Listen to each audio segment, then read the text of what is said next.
सुनिएगा, आपने मुझे सॉल्व करके दिखाना है। जब खुद सॉल्व करोगे बहुत कॉन्फिडेंट हो जाओगे। ठीक है, कॉम्प्रिहेंसिव की तरफ फिर चलेंगे। अभी आओ example number 12 and page number is 36।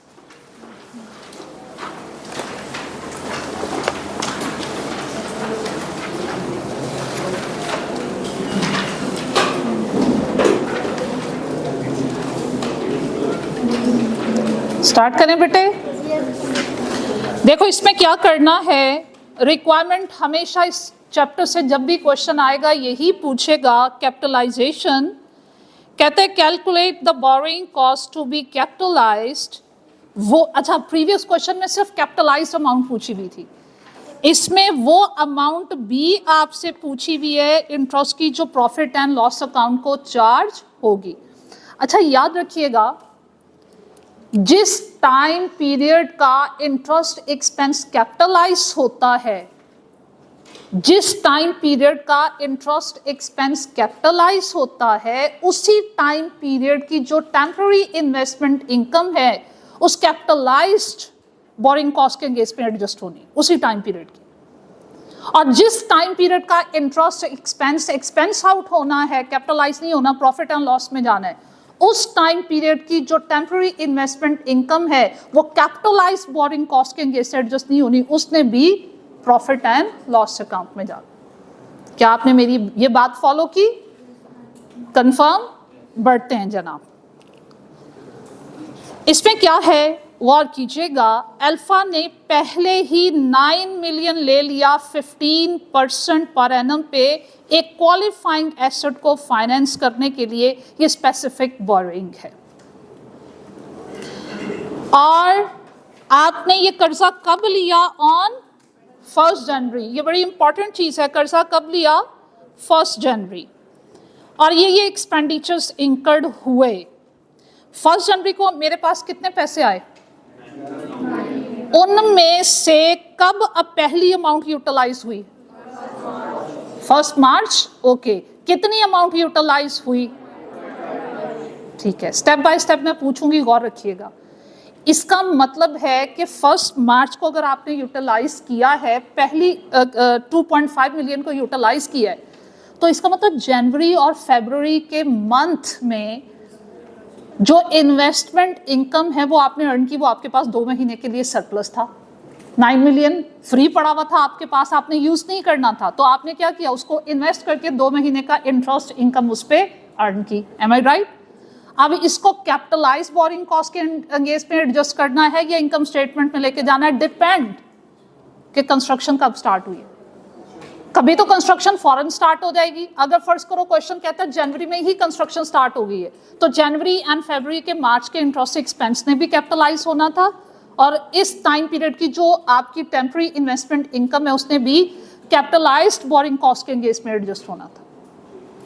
और अगर फर्स्ट करो जनवरी में कंस्ट्रक्शन स्टार्ट नहीं हुई, थोड़ा टाइम गैप के बाद स्टार्ट हुई, तो इन 2 मंथ्स के इंटरेस्ट के एक्सपेंस ने भी प्रॉफिट लॉस में जाना है, और इन 2 मंथ्स के टेम्पररी इन्वेस्टमेंट इनकम ने भी प्रॉफिट एंड लॉस अकाउंट में जाना।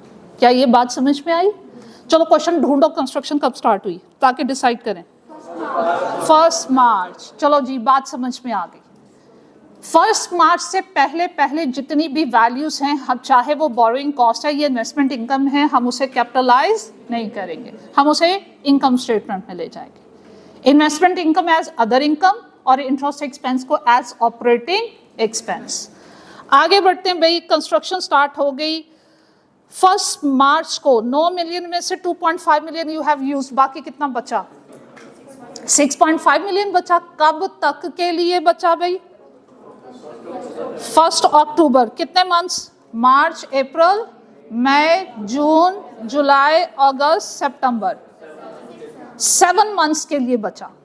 ठीक है, अभी वो मैं सस्पेंशन नहीं पढ़ा, अभी उसको पॉइंट को पढ़े बगैर सिंपल अगर हम एज्यूम करें तो ये 7 मंथ्स के लिए कितना बचा? 6.5 मिलियन। 6.5 मिलियन को आपने इन्वेस्ट कर देना है फॉर 7 मंथ्स, और इसको कहाँ लेके जाना है? कैपिटलाइजेशन के लिए। क्यों? क्योंकि कंस्ट्रक्शन शुरू हो चुकी। बात एब्जॉर्ब हुई? आगे बढ़ते हैं।